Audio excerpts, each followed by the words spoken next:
আদরের সন্তানকে শেষ দেখা দেখতে না পারার আক্ষেপ এখনো কাঁদায় দুঃখিনী মাকে।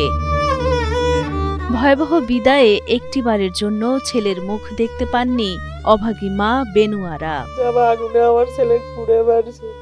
আমি আমার ছেলে কত কষ্ট করে মানুষ করে আমি লালন পালন করলাম, এত কষ্ট করে আমার সন্তানকে মানুষ করে আমি দেখা পেলাম না।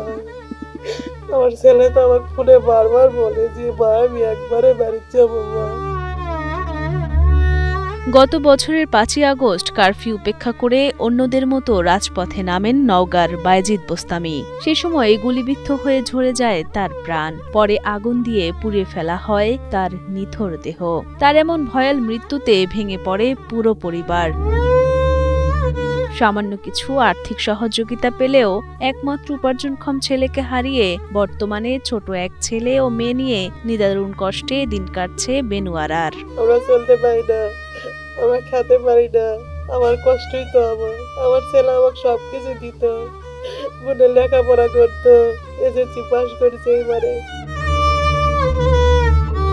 সরকার সহ বিত্তবানদের কাছ থেকে আর্থিক সাহায্য পেলে দুই সন্তান নিয়ে ভালো থাকতে পারবেন বেনুয়ারা। তাই সকলকে এগিয়ে আসার অনুরোধ জানান প্রতিবেশীরা। তার বাপ মারা যাওয়ার পর এখানে খুব অসুবিধার জন্য ঢাকা লেখাপড়ার জন্য গিয়েছে। বিয়ে করার পর মায়েকে অবশ্য খরচ সব চলায়, এভাবে সংসারটা চলে আইছিল। সংসারটা খুব কঠিনভাবেই এখন চলে। মিছিলে বাড়াইছিল, তার গুলি করে হত্যা করা হয়েছে। এখানে নেশা হয়েছিল, দেখার মতন তার কোনো ক্ষমতা নেই।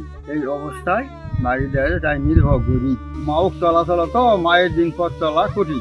সরকারের পক্ষ থেকে সকল শহীদ পরিবারের সদস্যদের আর্থিক সহযোগিতা দেয়া হয়েছে এবং স্থানীয়ভাবে সহযোগিতাও অব্যাহত আছে বলে জানান নওগাঁ জেলা প্রশাসক মোহাম্মদ আব্দুল আওয়াল। জুলাই যারা শহীদ হয়েছে সেই শহীদ পরিবারদের সরকার ইউনিফর্মলি সারা দেশে যেরকম সাহায্য সহযোগিতা তাদেরকে সঞ্চয়পত্র দিয়েছে। আমরা তাৎক্ষণিকভাবে আমাদের জেলা তাদের বিভিন্ন বিষয় আশয়ের ক্ষেত্রে যারা অসুস্থ পরিবারের বিভিন্ন অসচ্ছল অবস্থা তাদেরকে আমরা সাহায্য সহযোগিতা করেছি। 9 জন শহীদের যে কবরস্থান রয়েছে তারা যেখানে সমাধিত করা হয়েছে সেখানে আমরা স্মৃতিচিহ্ন রাখার জন্য একটা স্মৃতিফলক এপিটাফ নির্মাণ করেছি।